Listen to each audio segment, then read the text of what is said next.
जैसलमेर से पाक जासूस सखुर खान को गिरफ्तार करने का मामला कुछ ही देर में आरोपी को किया जाएगा कोर्ट में पेश। सीजेएम कोर्ट प्रथम में किया जाएगा आरोपी को पेश। पाक दूतावास में काम करने वाले एहसाना उर रहीम उर्फ दानिश और सोहेल कमर से लगातार संपर्क में था आरोपी सखुर खान।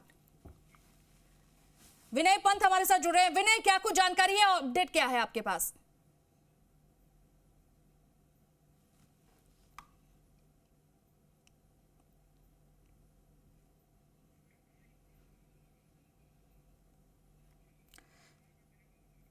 हमारे साथ विनय पंत हमारे साथ जुड़ गए हैं। विनय, अगर बात करें जैसलमेर से पाक जासूस सखुर खान को गिरफ्तार करने का ये मामला है, फिलहाल क्या कुछ अपडेट है आपके पास? जी बिल्कुल, देखिए मैं बताना चाहूँगा, जो पाक जासूस है शकूर खान, उसको अभी कोर्ट में लाया गया है। जिस तरह से अभी अपने सीधी तस्वीरें हम दिखा रहे हैं हमारे दर्शकों को, जो सीजीएम कोर्ट फर्स्ट है वहाँ पर आरोपी को पेश किया जा रहा है। आरोपी को जो राजस्थान इंटेलिजेंस की टीम है वो कड़ी सुरक्षा में यहाँ पे लेकर पहुँची है। और जिस तरह से बताया गया कि जो आरोपी शकूर खान है वो जैसलमेर में रोजगार विभाग में सहायक प्रशासनिक अधिकारी के पद पर कार्यरत था और साथ ही उसको पाकिस्तानी खुफिया एजेंसी के लिए जासूसी करने के आरोप में गिरफ्तार किया गया है। कल रात को शासकीय गुप्त बात अधिनियम 1923 के तहत एफआईआर दर्ज करने के बाद उसकी गिरफ्तारी हुई है और अब उसको सीजीएम कोर्ट फर्स्ट में पेश किया जा रहा है और आरोपी को पेश करने के बाद रिमांड मांगी जाएगी। अभी तक की जो पूछताछ हुई है उसमें इस बात का खुलासा हुआ है कि जो आरोपी है वो कई बार पाकिस्तान की यात्राएं कर चुका और पाकिस्तान जाकर जो पाकिस्तानी खुफिया एजेंसी के हैंडलर से उनसे मिल चुका और इसके साथ ही जैसलमेर में रहते हुए वो सामरिक महत्व के कई फोटो और वीडियोस पाकिस्तानी खुफिया एजेंसी के हैंडलर्स को उपलब्ध करा रहा था। इसके साथ ही सबसे बड़ी बात यह है कि पाक दूतावास में जो अधिकारी है एहसान उर रहीम उर्फ दानिश और एक अन्य से भी वो लगातार संपर्क में था और दानिश वही है जिसको अभी कुछ समय पहले ही केंद्र सरकार ने अवांछित गतिविधियों में लिप्त पाए जाने पर वापस पाकिस्तान भेज दिया था।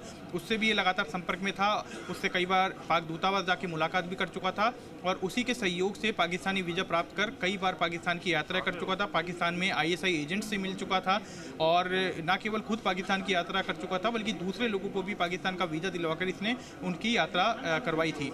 फिलहाल आरोपी से पूछताछ जारी है। उससे जो 3 मोबाइल फ़ोन बरामद किए गए हैं उनकी जो जांच की गई है उसके अंदर कई पाकिस्तानी नंबर से चैट करने की जानकारी मिली है। कई चैट इसने डिलीट कर दिए थे, उसको टेक्निकली वापस रिकवर किया गया है जिसमें सामरिक महत्व की सूचनाएं इसने पाकिस्तानी खुफिया एजेंसी के हैंडलर्स को साझा की है। फिलहाल देखना होगा कि अब आरोपी को जब कोर्ट में पेश किया जाएगा तो कितने दिन की रिमांड यहाँ पे मांगी जाती है और उससे आगे जो पूछताछ होती है उसमें कितने बड़े खुलासे होते हैं। जी, अगर बात करें विनय, जांच कहां तक पहुंची?